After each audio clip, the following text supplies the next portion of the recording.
The worst January data in the past 10 years. Oof. Hi everyone, YiNan here. We haven't made these data videos for 2 months because we thought, okay, December is going to be a bad month, slower December, holiday season. Who cares? Okay, let's just skip that month and hoping for a better January, because usually when January each year is when the market starts to recover and February, March and gets better, right? That's past experience. It tells us that that's the seasonality. But who knew that 2025 January had such a slow start that makes it the worst January in the past 10 years. Okay, let's take a look at the data. Okay, on the screen, you can see that here's the past 2 months of data, January and December 2024. And let's look at the sales. Sales in January, 3,847. It's merely better than December. Okay, December was 3,359. But that shouldn't be. Like each year, January is a better month than December usually, right? But the improvement is not significant. But it's okay. It's January. There's a lot of snow this year. So let's call that the buyer, returned a little bit, but it's not as strong. Okay, but that's okay. But let's look at the year over year. December was similar to 12 months before, right? December 2023 to 24, it's about the same. But January, the buyers did not return, even comparing to January 2024. January 24 was not a bad month. It was starting to recover. People had hopes that, hey, the rate drop was going to start in March last year. A lot of people thought it was going to start in March. In reality, it didn't start until June, but people thought it was going to start earlier. So people were starting to get hopeful in January, February. So we had a good January and February last year. So year over year, we had a negative 7.9% drop. Okay, so this January, the buyer came in less than last year, about 8% less. Okay, I mean, it's less, but not the end of the world, right? I mean, this within 10%, let's call it that, fluctuation, luck. There's a lot of factors to it. But here's the problem. New listing. If you look at December we had 4,681. Okay, it's 20% higher than the 12 months before. Okay, so it's high, right? So we had more sellers wants to sell their property in December, 20% more, okay, than the year before. Okay, I mean, it's worse. I mean, it's understandable. In January, we had 12,000 new listings, and that's 48% higher than the year before. Okay, so almost 50% more. So in 2024, we had only 8,000 new listings. And the past months, we had 12,000 new listings. Okay, that's a lot of new listings.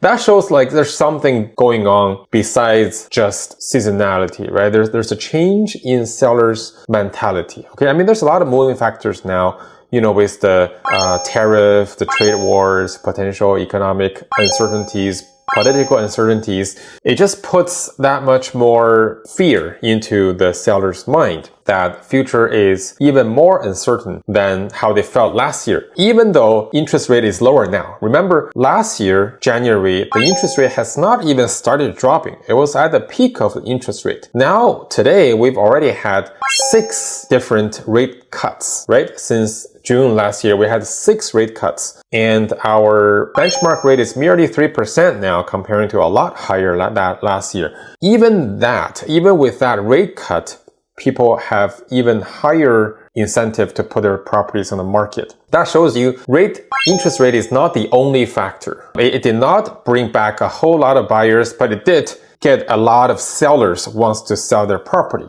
So you can see that, there's a lot more moving factors that affects the real estate market than just interest rate. So as a result of less buyers, more sellers, we have a whopping 70% increase, okay, in January on active listings. We have 17,000 active listings at the end of January, comparing to 10,000 at the end of January last year. Even in December, we will compare December to December, right? Active listings was almost 50% more. So we thought January as a spring market kickstart, we get more buyers, we're going to reduce that percentage. Hopefully a better, stronger year because we have lower interest rate, right? But no, this is not what's happening. We have even more inventories piled up as of now. And today is February 15th. Half of February already passed. Do I see, like based on my transactions every day, I mean, there's still transactions happening, right? Especially for the freehold, like the more affordable range of houses, semi-detached. Now, these are still selling. They're selling okay. But if you ask me on the grand scheme of what I see, I don't see a much better first half of February comparing to January. Based on what I'm seeing the weekly data, there's still more listings coming up in February than last February. And there's less buyers today in February than last February, right? So next month, when we look at this data again, I'm afraid we're not gonna see much better. I mean, we may see an improvement from January, which is normal seasonality. Every year, February usually does better than January, right? There's more buyers coming out, more transactions. But compared to last February, like I can't see much more improvement than what I'm looking at here, right? So just brace yourself in terms of, hey, if you have a high expectation for a spring market this year, you may be disappointed, okay? An average price, I mean, it hasn't really moved much. We're not going to dig into the small fluctuations too much. And average days on market is about the same, but these numbers don't really mean much a lot of times unless you see a consecutive 3-4 months of price movement in the same direction, then it starts to make sense, right? So let's take a quick look at the charts and how the charts maybe tell us even more information. Okay, now for the same data, instead of comparing against only the last year, let's comparing against the past 10 years to see why this is one of the worst Januaries in the 10 years time horizon. So on the screen, you can see this is sales volume, right? We had 3,847 sales in January in 2025. And we can see that this green dot, okay, on the screen, if you can see this green dot, it's basically the second lowest in the past 10 years.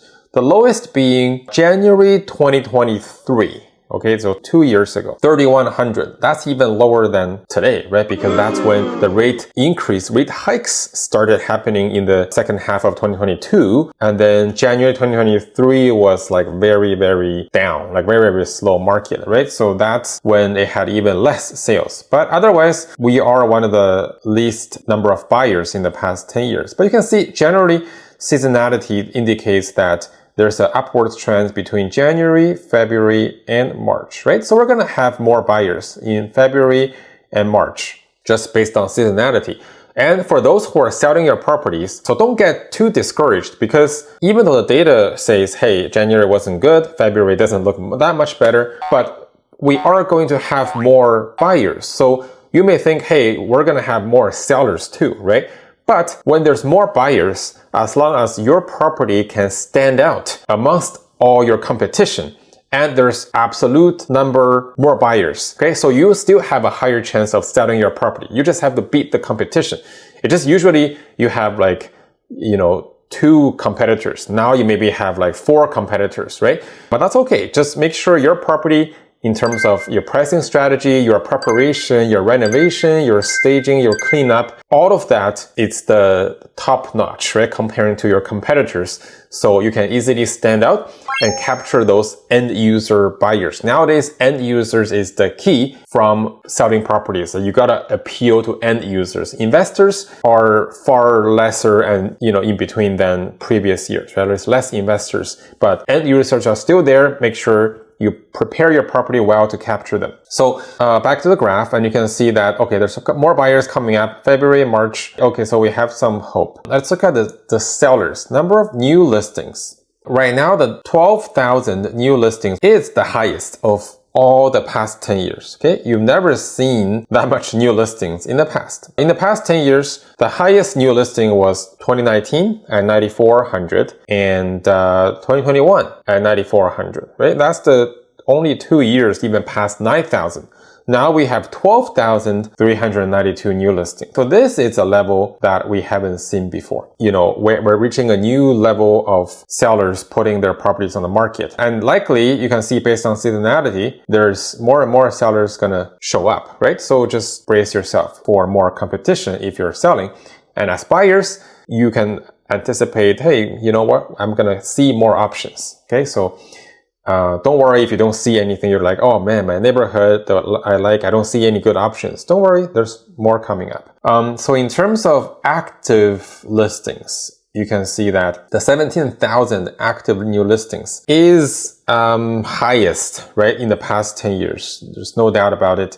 Highest in the history before was 2018 and 2019, right? Remember those 2 years after they have the interest rate stress testing from the bank and the foreign buyer tax that came in 2017, there's a lot of change in the market momentum, right? So 2018, 2019, both January had a lot of active listings, but it's nothing comparing to today, right? We have 17,000 now, so many listings everywhere. People are trying to sell.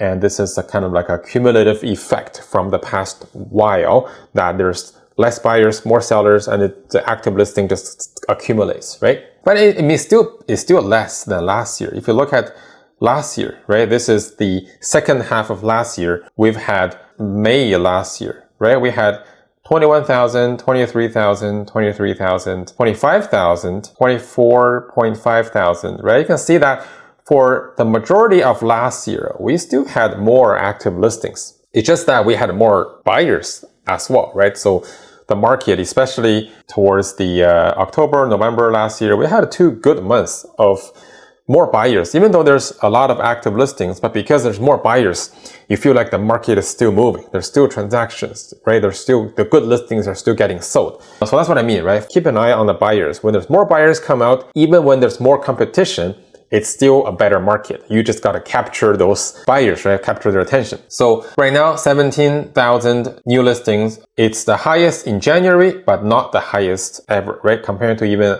second half of last year, we have less new listings. Every December is kind of like a reset point. People take their listings off the market. They go on vacation. There's a lot of reasons people take their properties off the market.